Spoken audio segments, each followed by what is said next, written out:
llegando, vamos a recordar que era un momento donde el tema de la inseguridad era un tema que preocupaba mucho a todos los uruguayos y las uruguayas, con una característica especial, que esa inseguridad se vinculaba directamente a los menores o los adolescentes del conflicto con la ley penal. Pero como efectivamente, como hoy decía Laura, según cómo se hable, también se dice desde qué mirada se está hablando, estaba bien decir los menores en este caso. En ese contexto se dio este debate que hoy mencionaba Daniel, que tenía que ver con la campaña de la baja de la edad de imputabilidad penal de 18 a 16 años, pero a su vez pasaban otras cosas que quizás quedaron bastante invisibilizadas para la opinión pública y para la ciudadanía en su conjunto. Porque se votaron estas leyes que les estoy comentando en estos mismos años, 2011 y 2013. Y esas leyes lo que provocaban en este aumento del punitivismo penal, amplificaban el elenco de delitos posibles para los adolescentes, implicaba también la posibilidad de que los jueces dictaran sentencia sin un informe técnico. Bueno, no está funcionando, me parece. A ver.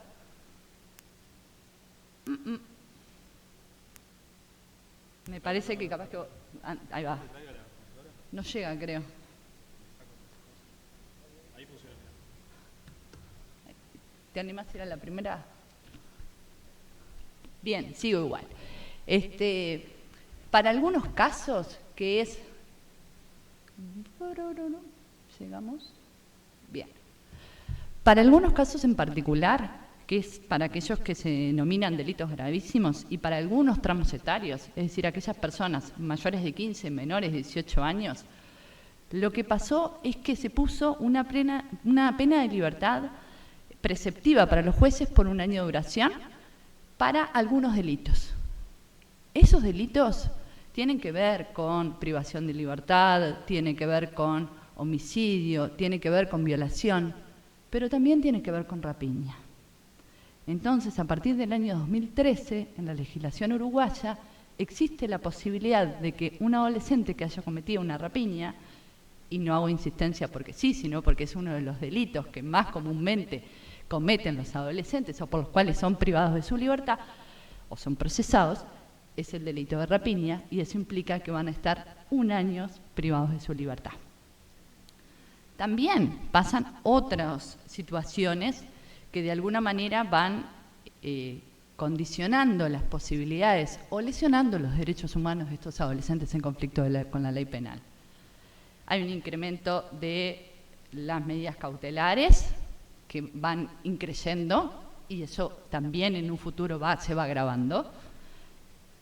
Existe la posibilidad de la pena adicional de algunos delitos que posteriormente a la mayoría de edad pueden estar 2 años en un registro de antecedentes penales. Se dictamina la posibilidad de la privación cautelar preceptiva y también la de un proceso abreviado. Ahora bien, cuando hablábamos de esto, o cuando estábamos mirando esta legislación, uno se podía cuestionar, incluso los que vivimos en Uruguay nos podíamos cuestionar, bueno, ¿por qué esta sensación de que el problema son los adolescentes? ¿Cuántos adolescentes viven en Uruguay? ¿Cuál es la población del Uruguay para que estos adolescentes sean los causantes de nuestra inseguridad y de nuestra sensación? ¿Con cuál de los dos? ¿Con este? A ver. Sí. Bien. Y ahí tuvimos la oportunidad de que en el año 2011, como verán, estamos hablando siempre del mismo tiempo.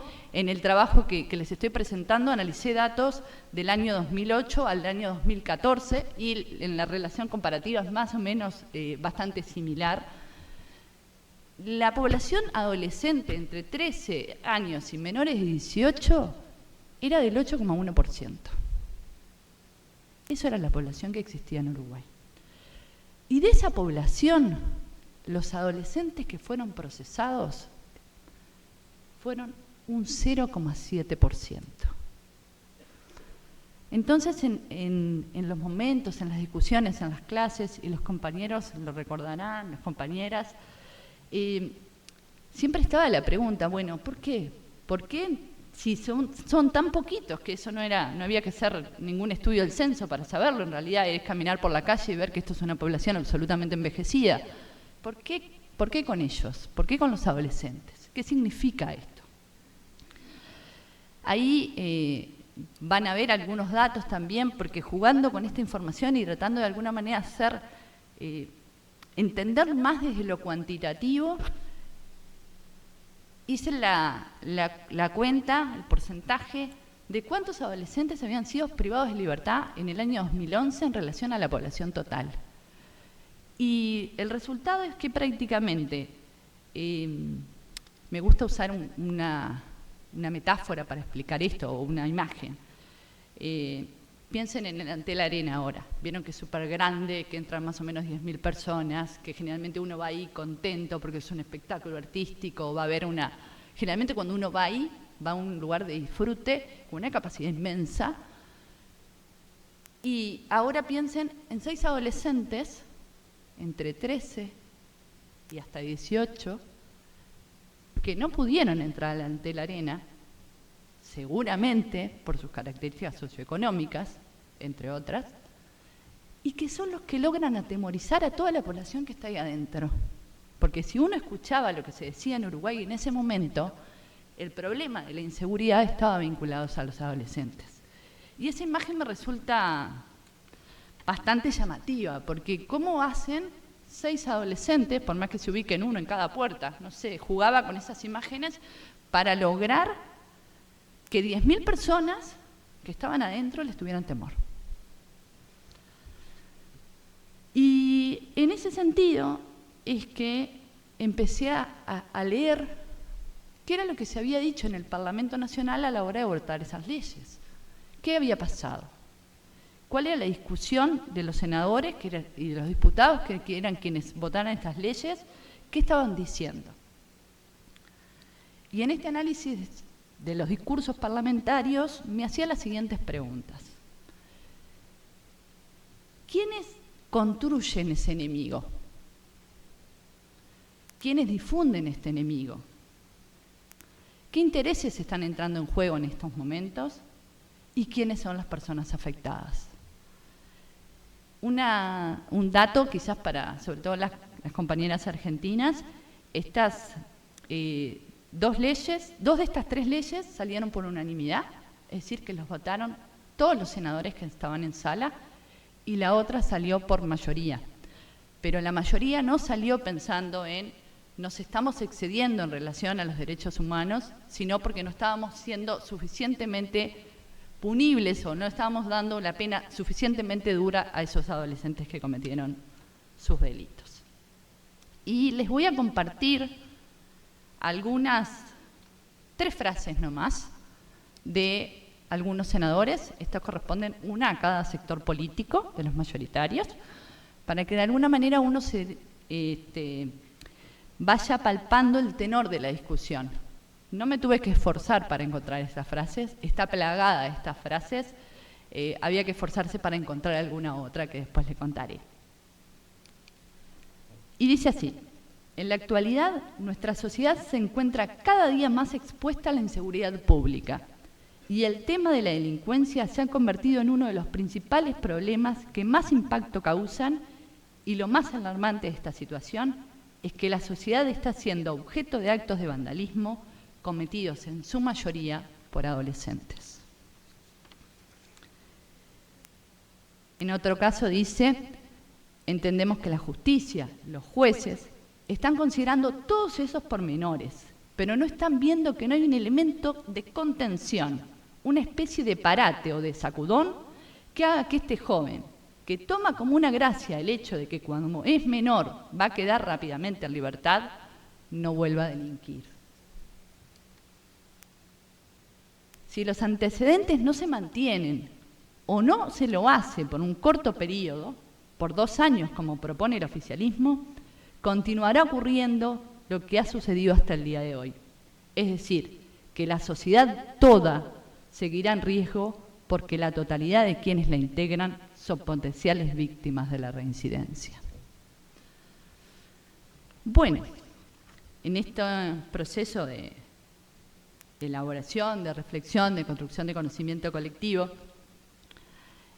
llegamos también a algunas consideraciones finales que quiero compartir con ustedes, pero necesitaba como de alguna manera contarles el contexto en que se dan estas consideraciones. Y las mismas... Ahí va.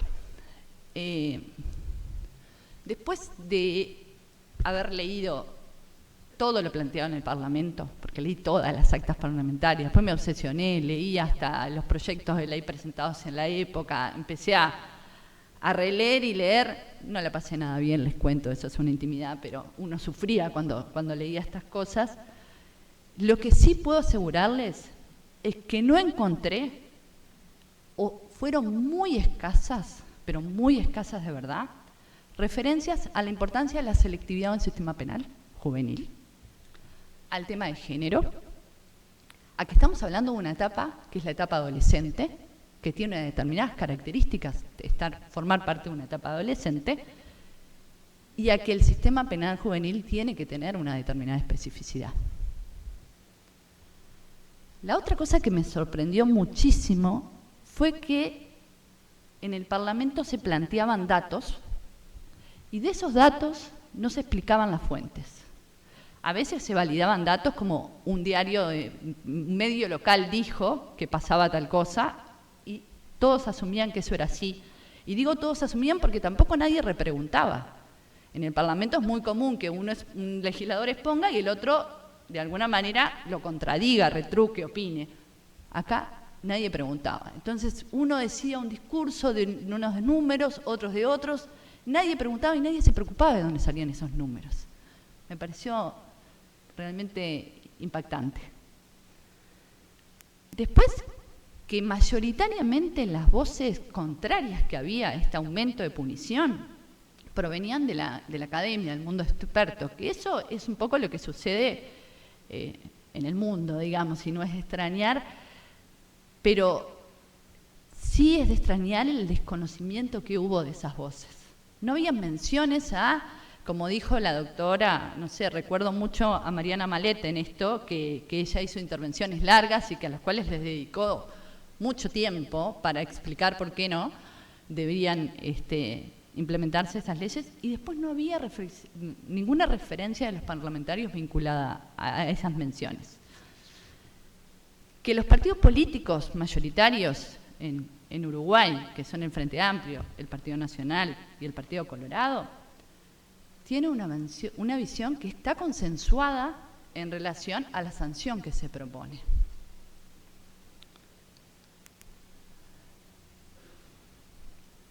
Que lamentablemente en el transcurso de esto verificaba algo que Paternine en su momento había planteado como la hegemonía conservadora, como ese discurso que se construye de forma independiente de la realidad, de forma independiente de los datos, y ese discurso entonces que se sostiene de forma aislada y se produce y se reproduce.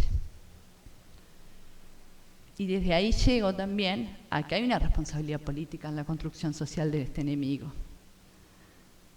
Y esta responsabilidad política tiene que ver con este Parlamento que estuvo a favor de votar este aumento del punitivismo penal. Y bueno, y una cosa muy obvia después de todo esto que he planteado, que es claro que estas leyes ninguna cumplen, ni la legislación nacional ni la internacional, en temas básicos como que la privación de libertad debiera ser el último recurso. Es muy claro que no lo estamos incumpliendo desde el año 2011. Y ya con mis 5 minutos, y no abusando, que capaz que me lo puse hace un ratito, pero ya termino, pensaba, bueno, esto es un poco lo que reflexionamos durante el transcurso de este proceso formativo. Ahora, después de esto, ¿qué era el mensaje que quería compartir con ustedes? Entonces le pedí a una compañera si no se animaba a hacerme esta línea de tiempo. Y esta línea de tiempo da cuenta de lo siguiente. Por un lado, da cuenta de cuando Uruguay ratificó la Convención Internacional de los Derechos del Niño, que fue en el año 1990. Enseguida de que eso, porque siempre somos muy buenos para ratificar enseguida las convenciones internacionales o los tratados internacionales, siempre decimos presente. En el año 2004, ahí ya no fuimos tan buenos, demoramos un rato, se generó el Código de la Niñez y la Adolescencia, que era lo que nos comprometimos en el año 90 cuando ratificamos la Convención Internacional de los Derechos del Niño. Bien, 14 años más o menos ahí. Pero ya en el año 2011 aparecen estas primeras 3 modificaciones al sistema. Perdón, en el año 2011 aparecen 2, que es la de mantener los registros penales de adolescentes y estas que les había comentado, donde empezamos como a retroceder. Habíamos avanzado, nos costó 14 años avanzar, y ya en el 2011 empezamos a retroceder. En el 2013 seguimos retrocediendo con algo así como la pena privativa de libertad para la rapiña, que es, como les decía, el hurto y la rapiña, los delitos por los que más son procesados los adolescentes, que son delitos contra la propiedad, porque algo que no me dio el tiempo de plantearles es estos adolescentes tan criminales que uno leía, en realidad lo que hacen es un robo o una rapiña en más de un 86% de los casos, un 85,5%.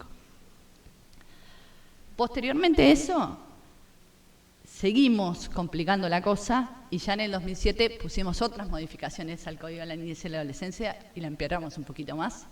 Y en el 2020, con la Ley de Urgente Consideración, bueno, llegamos a una privación de libertad, por ejemplo, de 5 a 10 años, con lo cual todavía un poco peor.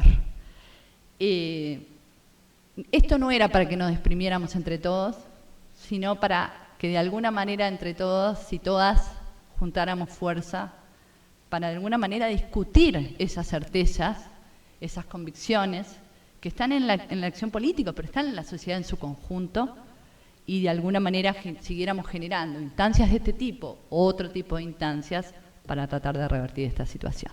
Muchas gracias.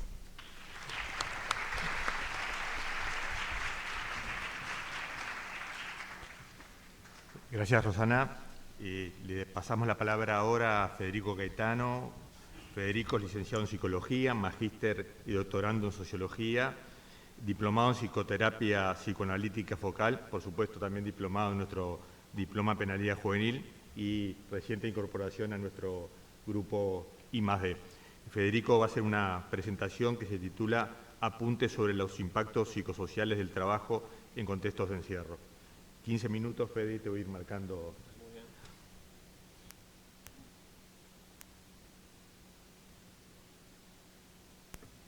¿No se escucha? ¿Ahora se escucha? Sí.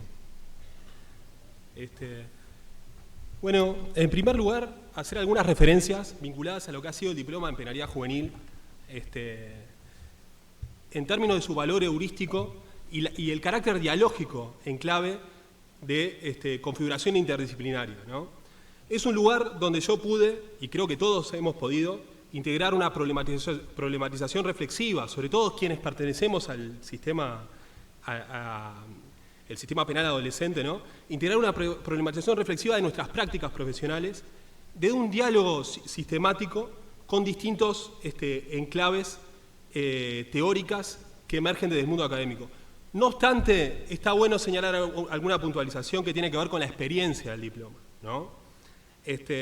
La experiencia del diploma, en mi concepto, trascendió los objetivos meramente académicos a través de lo que considero que funcionó como una caja de resonancia, donde las fronteras meramente académicas fueron trascendidas a través de la integración de múltiples actores y múltiples saberes artesanales. O sea, en el diploma participamos compañeros de distintos segmentos y distintas trayectorias, y ese fue el principal capital, para mí por lo menos, en términos del diálogo que se generó muchas veces a nivel del lobby, ¿no? Afuera, donde de distintas perspectivas, nucleados bajo el interés principal de la penalidad juvenil, bueno, pudimos configurar una especie de lectura cubista de este ámbito profesional. En el diploma surgieron distintas líneas de investigación y fue una usina de generación de tópicos diversos, ¿no? Yo voy a elegir solamente uno para desarrollar en esta presentación, que tiene que ver con el tema que además fue motivo de mi tesis de maestría en sociología y que ahora estoy profundizando a nivel doctoral, pero en una perspectiva mucho más amplia, que incorpora la voz también de los adolescentes privados de libertad, ¿no? En la presentación es apuntes sobre los impactos psicosociales del trabajo en contexto de encierro, ¿no? Algunos aspectos para considerar que forman parte del telón de fondo de la elección de esta temática. Esta temática surgió con el telón de fondo de la crisis de la penalidad juvenil en su conjunto, bajo el imperativo de incorporar nuevas agendas comprensivistas en relación a los procesos y dinámicas que se inscriben en el mundo del encierro, ¿no? En el diploma penal juvenil surgieron distintas agendas renovadoras y distintas agendas transformadoras. Por ejemplo, bueno, está muy clara la exposición de la compañera en relación a lo que fue una profundización regresiva de lo que es el mundo, el ecosistema jurídico. Bueno, eso requiere algunos apuntes en clave de fuerzas transformadoras y de pensamiento prospectivo. Pero también hay distintos tópicos que muchas veces permanecen ocultos, como por ejemplo el mundo en sí mismo del encierro, lo que sucede detrás de los muros, ¿no? Y eso también está bueno y requiere determinados vectores que problematicen, que generen enclaves hermenéuticos de comprensión y a su vez que se incorporen desde una agenda transformadora y desde fuerzas progresistas inclusive. Bueno, ese fue el espíritu que configuró el telón de fondo y la motivación principal para realizar este estudio. Bueno, incorporar dentro de la agenda de tópicos a transformar, bueno, lo que suceda dentro de los muros y incorporar esa cuestión del sufrimiento en la dimensión del trabajo en estos contextos. Por trabajadores me refiero a trabajadores asociados al trato directo, aquellos que, bueno, están en permanente configuración vincular y gestionan los cotidianos del encierro. Mi recorte empírico va por ahí. Destacar también que hay una dimensión reflexiva de mi inserción profesional en relación a lo que es, bueno, yo trabajé como psicólogo durante 8 años en distintos centros de privación de libertad. ¿Qué genera eso? Bueno, genera un enclave reflexivo que si bien no fue explícitamente desarrollado en la tesis de maestría y tampoco fue explícitamente desarrollado en la monografía final del diploma, sí se configuró en una usina de temáticas que fueron incorporadas a lo largo de las entrevistas. El estudio cuenta con 34 entrevistas en profundidad y bueno, la reflexividad está subyacente en la configuración de las preguntas y en la configuración de los esquemas conversacionales y la producción de situaciones dialógicas que tuvieron lugar en las entrevistas. Bueno, algunos conceptos diferenciales, simplemente como titulares, ¿no? La privación de libertad compone un campo de problemáticas que está atravesado por múltiples fuentes de violencia material y simbólica. Existe una sensación omnipresente de riesgo para quienes habitan estos mundos, el mundo de los cautivos, diría Sykes, donde quienes están inmersos en estos submundos desarrollan una sensación omnipresente donde existe la representación de que todo puede explotar de forma veloz y exponencial en cualquier momento y frente a cualquier circunstancia. Esta condición se constituye en la espada de Damocles, que estructura el campo de las prácticas y la dimensión de lo posible, la dimensión imaginaria de lo posible, inclusive.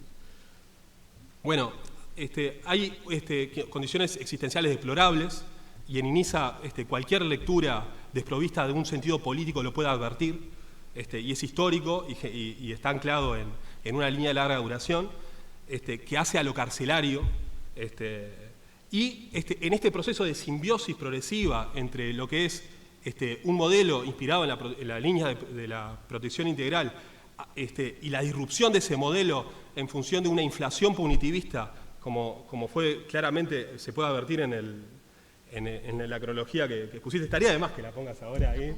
Sí, así queda muy, muy gráfico. Como se puede advertir, bueno, hay una arquitectura que cada vez más está anquilosada en lo que se denomina como la arquitectura del desencanto, la arquitectura de la desesperanza, donde hay una restricción sistemática a la circulación, hay la emergencia de enclaves de lo que Leukovich denomina. Interesante destacar el momento en el que aparece este código del 34, ¿no? En una de las crisis más graves del vallismo, crisis del primer vallismo que a su vez fue de alguna manera el que inauguró la intervención del Estado en las políticas sociales.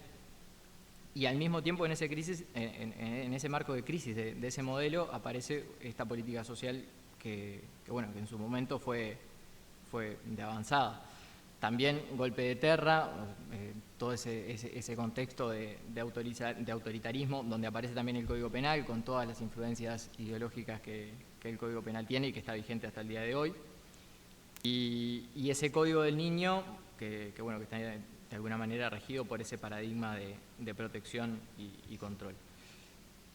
Que es un poco paradójico también, porque por un lado está esa cuestión de finalmente se les da a la infancia una determinada atención de parte de la política y se implementan políticas públicas en ese sentido, pero por otro lado esas políticas públicas tienen un fuerte componente también disciplinador y represivo. Muchas veces, se terminó confundiendo lo que es la protección con el disciplinamiento, y la categoría de abandono permitió también que la élite de la época pudiera reconducir los problemas de la cuestión social a problemas de cuestión moral, de alguna manera, en ese marco.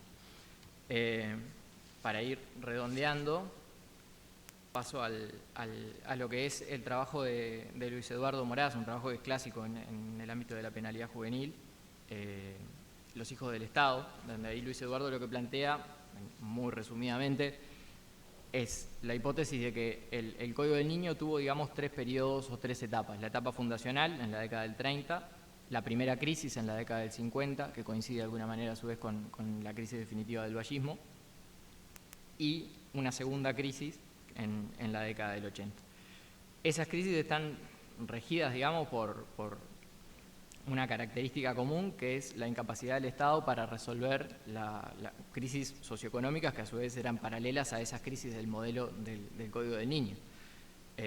Lo que va generando de alguna manera una sensación de inseguridad que se reconduce a esas crisis del modelo del Código del Niño. Y ahí se vuelve razonable de alguna manera la hipótesis de que la raíz más profunda, esto lo dice Luis Eduardo, la raíz más profunda del fenómeno respondería a relaciones complejas entre valores sociales, decadencia económica y falta de respuesta del sistema político para salir de esas crisis. Y a partir, digamos, de esta revisión es que se puede intentar de alguna manera reinterpretar el contexto actual, de alguna manera, o la evolución más contemporánea, ¿no? Lo que pasó después, a partir del CNA, de alguna manera, en las primeras décadas del siglo XXI. Surgen cuestionamientos al poco tiempo de aprobado el CNA, y también surgen, de hecho, contrarreformas punitivas, como planteaban los compañeros, la actividad legislativa, el plebiscito en su momento de la baja, con algunas diferencias en relación a crisis anteriores, si se quiere. Por un lado, un contexto económico favorable, que es algo que no habría pasado en los otros casos. Algo que también es interesante destacar es que en el medio ahí y antes del CNA estuvo la crisis del 2002 y no hubo en ese caso una preocupación, o sea, la preocupación por el delito viene como después de eso, y no durante ese momento tampoco no hubo un foco, digamos, en políticas punitivas o demandas represivas a nivel político. Y otra diferencia es que la preocupación por el delito, en el contexto más actual, encuentra sí cierto respaldo en los datos, cosa que antes en realidad los auges delictivos siempre estaban entrecomillados porque no parecían confirmarse en los números. Y sin embargo, no particularmente en el caso actual en relación a la infracción adolescente, que como decía Rosana, en realidad las cifras no parecían identificar que hubiera un problema ahí. En ese contexto también se da la reforma del Código de Proceso Penal y surgen también los mismos cuestionamientos que ya se veían de hace mucho de todas las instituciones de control. Entonces un poco ahí la propuesta es plantear la hipótesis de que tanto más que las crisis económicas es la configuración de un clima social de crisis de valores o de desorden moral lo que termina siendo decisivo en la aparición de esas demandas de ley y orden, con independencia de alguna manera de la existencia o no de auges delictivos. O sea, la preocupación está más en esas demandas, digamos, tramitan una preocupación por ordenar la sociedad más que por ordenar la criminalidad en particular o la infracción adolescente en particular. Y así las demandas punitivas de principios del siglo XXI se pueden interpretar como una reacción a la agenda de derechos, como se puede reinterpretar también las que surgen en la década de los 80 como una reacción conservadora a la recuperación de la democracia, lo mismo con las que surgen en el impasse de la dictadura de Terra, en relación al vallismo, y las que surgen también en el ocaso del neovallismo con la crisis en la década del 50, que pueden coincidir o no con crisis socioeconómicas o con periodos de aumento comprobable o no de la criminalidad, pero siempre han coincidido como con una suerte de corriente de retorno de alguna manera de los sectores antiprogresistas, de alguna manera, por denominarlos de alguna forma. Y en este contexto también, bueno, obviamente que así como la modernización tuvo en su momento ciertas implicancias sobre el castigo, todos los cambios sociales que se tramitan en lo que podemos llamar la modernidad tardía también tienen su impacto en la coyuntura que tiene que ser analizado. Y bueno, quedo por ahí.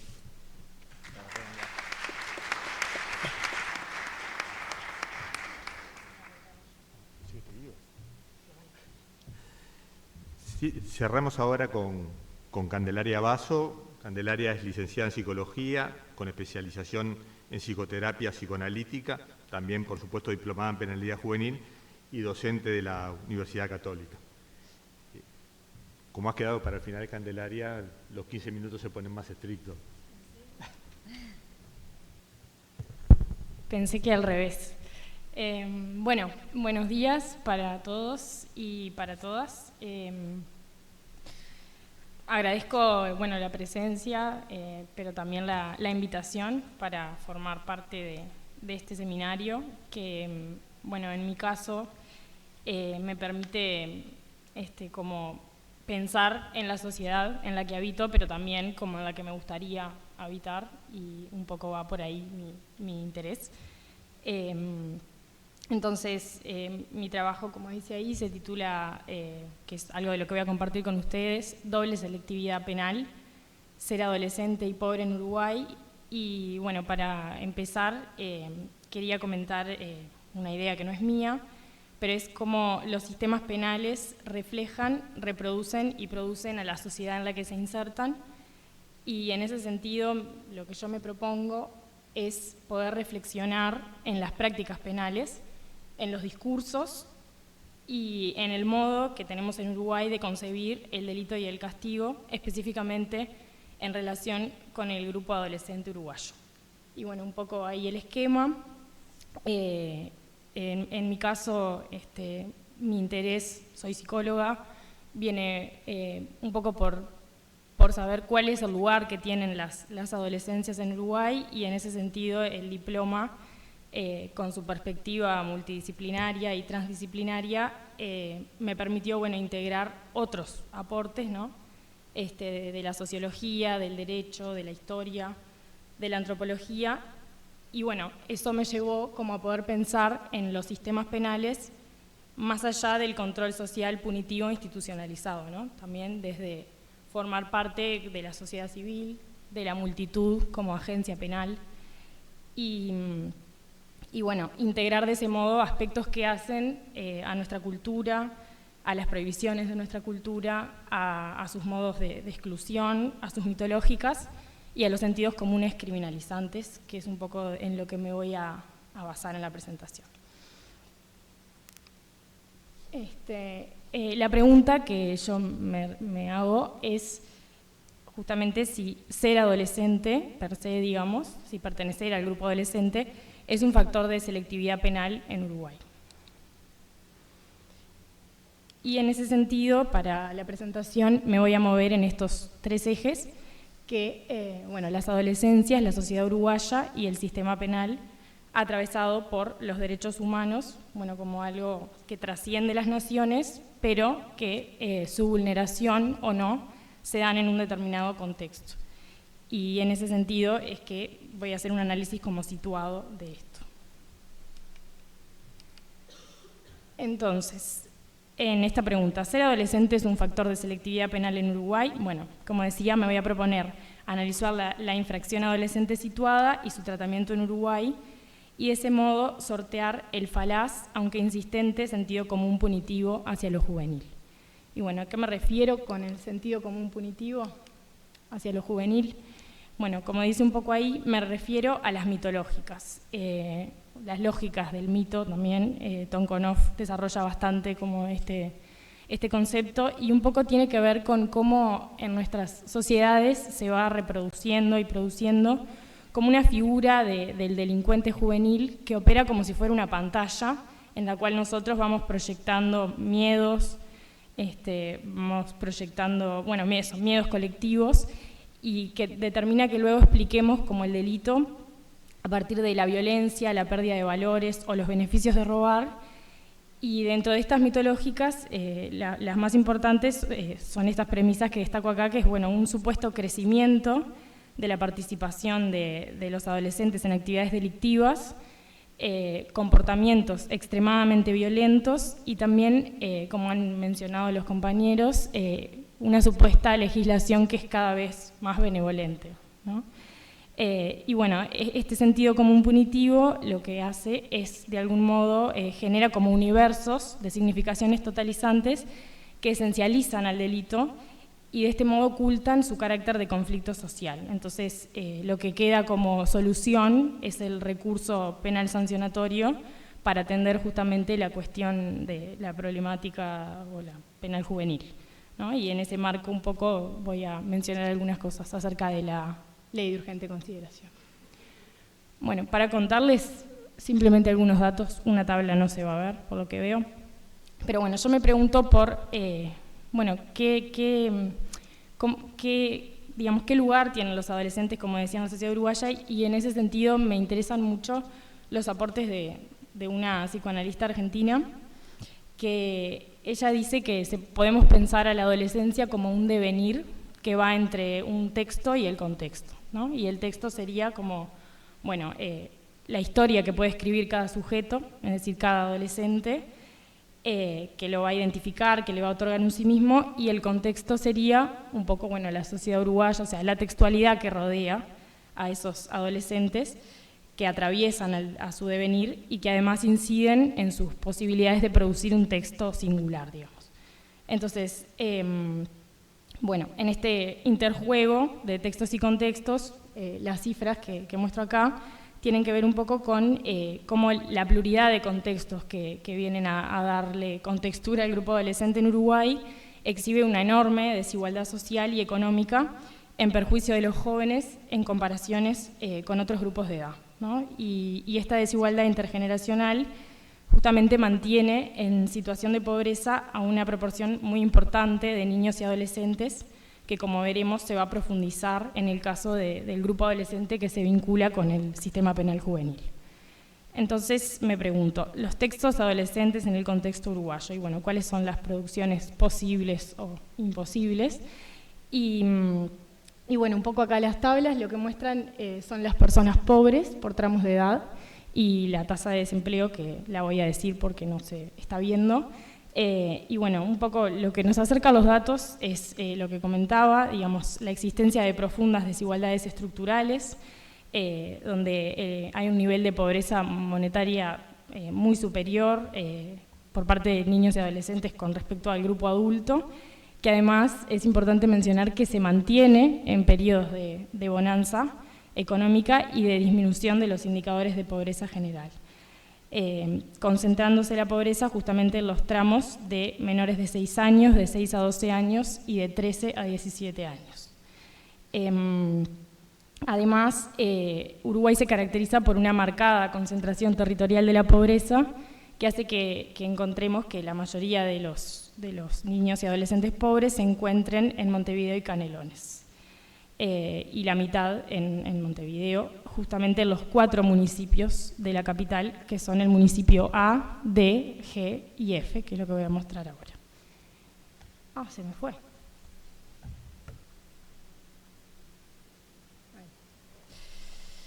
Bueno, en relación, no sé si se ve bien ahí, a las personas pobres por tramos de edad, la primera barra corresponde de 0 a 6 años, la segunda de 6 a 12 años, la tercera de 13 a 17 años, va bajando, la cuarta de 18 a 64 años y la última de 65 años o más.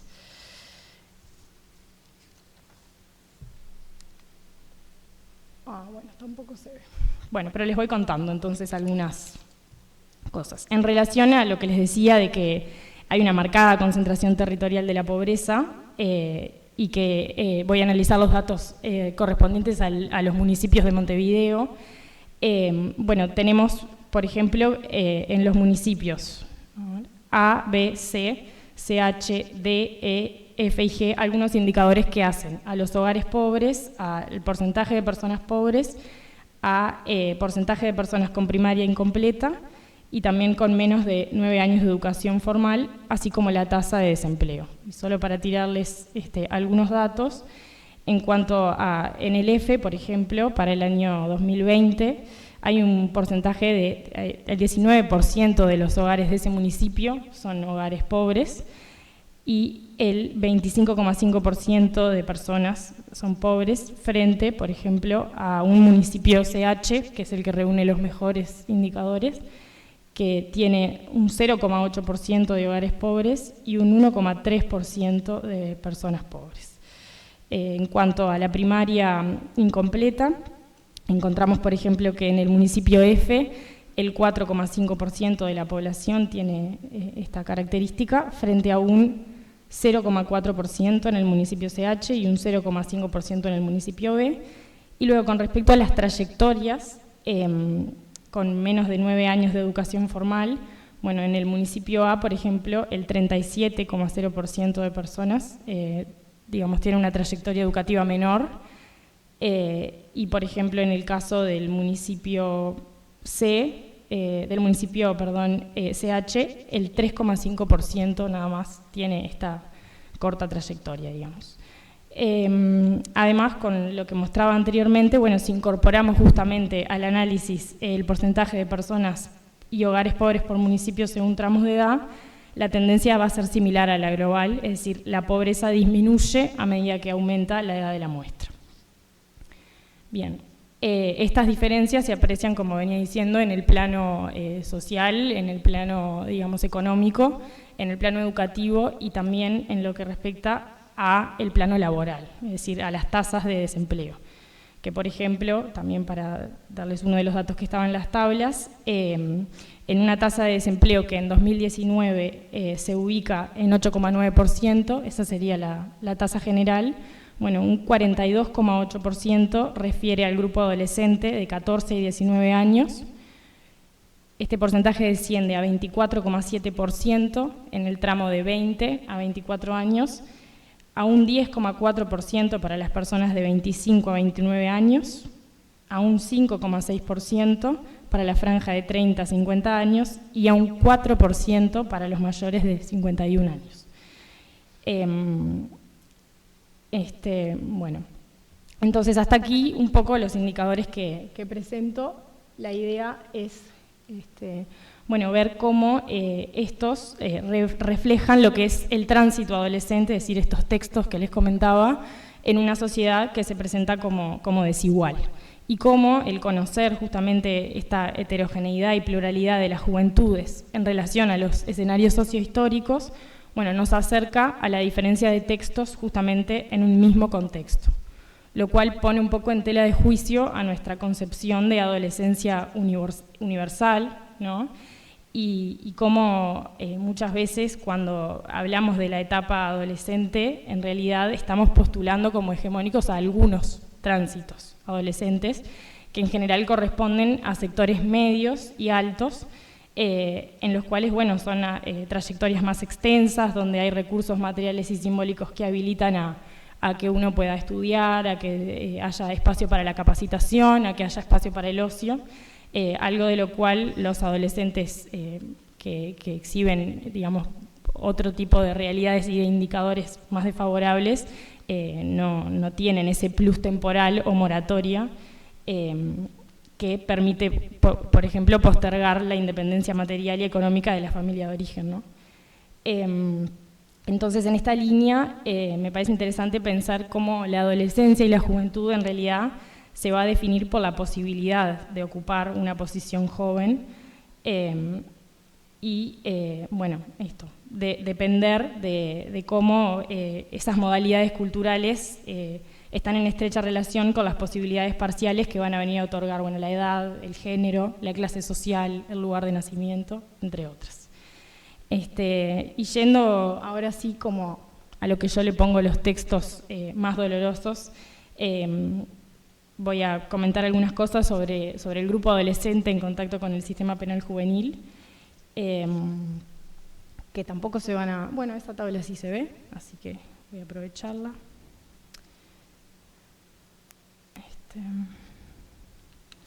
Bueno, entonces, bueno, como un poco... Yo acá lo que hice fue recabar datos del 2020 y del 2021 del INISA, y como se ve ahí, bueno, para el año 2020 la cantidad de adolescentes atendidos en el INISA son 948. Esto corresponde a un 0,39% de la tasa de adolescente general, 358 adolescentes cada 100.000.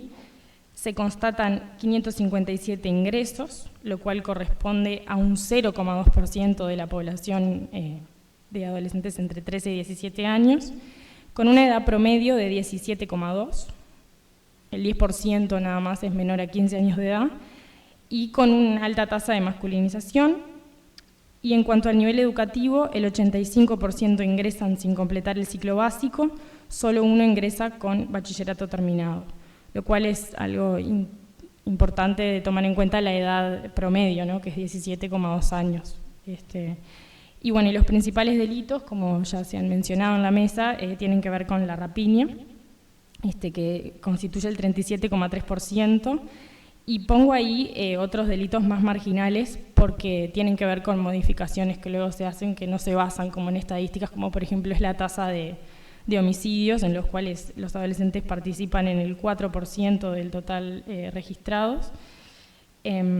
Y bueno, además, según lo que ha venido estudiando Luis Eduardo, cómo el bajo nivel de logros a nivel educativo se encuentra muy asociado a una temprana inserción en el mundo laboral precario, ¿no? Y algo de lo que él recaba tiene que ver con que el 30% de los adolescentes, cuando él realiza esta investigación, trabajan antes de los 13 años, es decir, a una edad que no está habilitada por la legislación, el 24% a los 14 años y el 45,6% entre los 15 y 17 años de edad. Y bueno, cruzando un poco los datos que les comentaba al inicio de los municipios con la cantidad de adolescentes privados de libertad por municipio de Montevideo, tenemos, por ejemplo, que en el 2020 el municipio de donde provienen la mayoría de adolescentes es el municipio A, con 75 adolescentes privados de libertad, es decir, un 27%, y el más bajo es el municipio CH, por ejemplo, con tan solo un adolescente privado de libertad para ese año, lo cual corresponde a un 0,4%. Bueno, cómo en este sentido se verifica justamente de dónde provienen estos adolescentes, ¿no? Y que provienen, como se vería en la tabla, que un poco les quise contar, que estos indicadores son los municipios que reúnen las cifras más críticas, digamos, de la capital en términos de pobreza, de educación y de trayectorias educativas y de emancipación.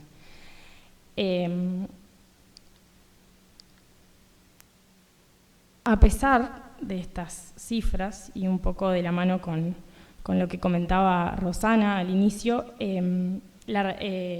la inseguridad pública es uno de los temas principales de la agenda periodística y política del Uruguay hace muchos años, y se identifica, digamos, a partir del 2011 como la puesta en marcha de una agenda punitiva que incluye como diferentes aprobaciones de leyes de corte regresivo en materia de derechos para los adolescentes, y también el intento de reducir la edad de imputabilidad penal.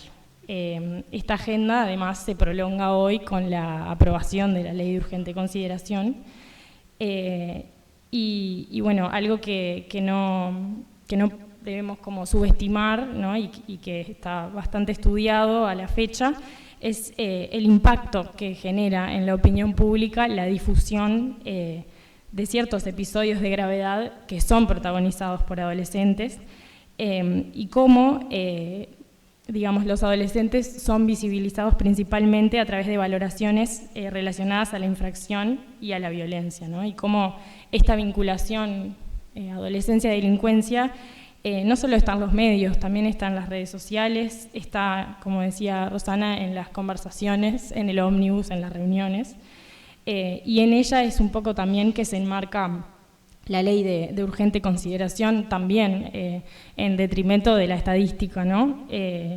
Y justamente, bueno, acá menciono algunas de las modificaciones, pero me interesa sobre todo subrayar, bueno, cómo la duplicación de algunos plazos de libertad para algunas infracciones supone, por ejemplo,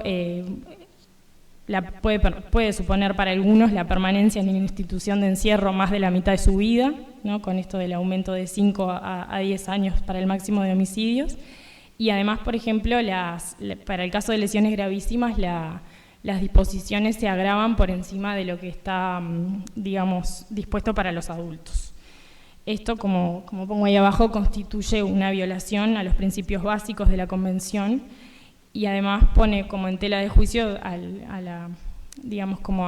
adolescente sujeto de derechos u objeto de castigo, me pregunto ahí.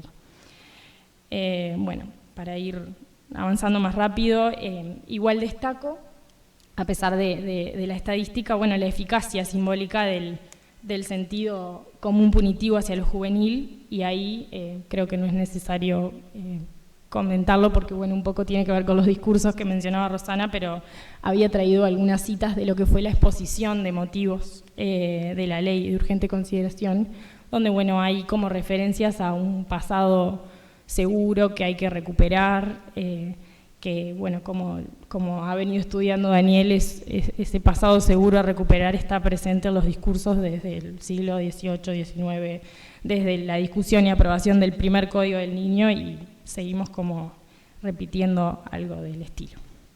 Y bueno, y cómo esta visión, digamos, obtura justamente la posibilidad de gobernar a través de políticas públicas que se enfoquen en revertir o mejorar la situación de los grupos socialmente vulnerables, a la vez que desvanece al adolescente sujeto de derechos de la Convención, ¿no? Y bueno, por último, interpretar algunos de estos textos que quise leer, y bueno, pensar, un poco ya lo fui mencionando, bueno, el tránsito adolescente en una sociedad desigual, la vulneración e inequidad entre grupos de edades, la existencia de profundas desigualdades estructurales en lo que respecta a indicadores económicos, sociales, educativos y laborales, y cómo esto limita las posibilidades de plena inserción de los adolescentes, y además cómo las trayectorias tienen relación directa con el universo social en el cual cada joven se desarrolla, ¿no? ¿Y cuál es el grupo más vulnerado en este sentido? Bueno, los adolescentes pobres, que acá yo pongo, bueno, son aquellos que provienen de los barrios con las condiciones menos favorables en estos términos, pero además son objeto privilegiado de la legislación. O sea, cerca del 70% de los adolescentes privados de libertad durante el 2021 provienen de los municipios más pobres de Montevideo, A, D y F. Estos adolescentes se encuentran además excluidos de la supuesta adolescencia universal, y además, como dice ahí, en términos de moratoria e imaginario social, esos jóvenes pobres no son jóvenes, porque de actores vulnerables pasan a ser sujetos peligrosos, digamos, en ese tránsito de la niñez a la adolescencia y a la adultez. Pero además hay un grupo que se constituye como el más vulnerado, que son, bueno, los adolescentes que decía que se vinculan con el sistema penal, ¿no? Y bueno, un poco mencionaba esto de la diferencia en la moratoria, ¿no? Y cómo esta moratoria es más extensa en el caso de los adolescentes que provienen de los contextos más privilegiados, ¿no? Y bueno, algo de lo que se constata es que a mayores niveles de exclusión social, más tempranamente empiezan a ocurrir los tránsitos hacia la toma de responsabilidades adulta desde la precariedad, ¿no? Y sin embargo, cómo estas dinámicas estructurales que quise como ilustrar no se consideran a la hora de atender la cuestión penal, ¿no? Y en lugar de, digamos, de considerarse, lo que sucede es que, los textos, digamos, se leen en una clave reduccionista, ¿no? ¿Qué quiere decir esto? Bueno, quienes delinquen serían seres racionales y libres que calculan exhaustivamente los costos y beneficios de robar y aprovechan un sistema de justicia que es permisivo y una legislación benevolente que en los hechos no existe como tal. Bueno, además existe, como mencionaba, una tendencia de selectividad del sistema penal que determina que la criminalización sea comparativamente mayor en situaciones de exclusión social. Y para ir redondeando, bueno, lejos de un cuestionamiento a la sobrerepresentación de adolescentes pobres en la población carcelaria juvenil, el sistema procede selectivamente y reproduce una y otra vez lo mismo que pregona combatir. Entonces, Tonkonov dice, el castigo penal da forma mítica y figura pública a algunas violencias y no a otras. Y yo me pregunto en este sentido, ¿no es violencia la enorme desigualdad que afecta a todos los adolescentes y que en el caso de los más pobres los excluye de la posibilidad de ser legítimamente jóvenes? Y bueno, y preguntas que dejaré planteadas para seguir pensando. ¿Qué funciones cumplen el crimen y la figura del delincuente juvenil en nuestra sociedad? ¿Qué utilidad tiene que nosotros podamos proyectar, digamos, como nuestros miedos, nuestros odios en esta figura mitológica? ¿Cuál es el valor psicológico, sociológico, político que puede tener? Y bueno, y la necesidad de reflexionar sobre esta figura tomando en consideración el marco sociohistórico, ¿verdad? Ya termino. Y bueno, y en ese sentido me pregunto qué hay del contexto y bueno, y cómo justamente los modelos invaden e interfieren, o sea, los modelos económicos invaden e interfieren en los vínculos, las subjetividades, las actividades, las estéticas y las morales de las civilizaciones, que determinan justamente que en este mito del delincuente, digamos que el mito del delincuente sea justamente un dispositivo estructurante de la sociedad, o sea que de algún modo necesitamos como esta construcción para construir ese otro rechazado, digamos, que nos permite producir la identidad de nuestro conjunto de algún modo. Y bueno, me interesa en este sentido volver a repetir que el acercamiento a los datos nos enfrenta justamente a la realidad de que nadie es el delincuente del mito. ¿Y cuál es el delincuente del mito? Bueno, un poco el adolescente que fui presentando, varón, pobre, 17,2 años de edad, no completa la educación media, se inserta tempranamente en el mundo del trabajo precario, los derechos humanos como meros postulados jurídicos, y bueno, su contacto inicial con los derechos no se produce a través de su ejercicio, sino directamente cuando ingresa en el ámbito penal. Y de verdad, para cerrar,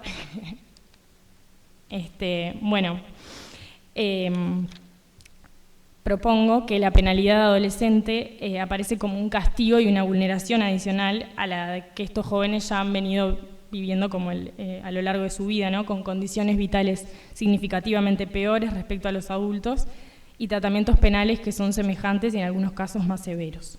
Y como eso permitiría afirmar la idea de una doble selectividad penal que determinaría el castigo de la juventud y la pobreza, dos variables que se potenciarían como al presentarse juntas, ¿no? Determinando que los adolescentes sean vulnerados antes de ingresar al ámbito penal y vulnerados dentro del mismo. Gracias.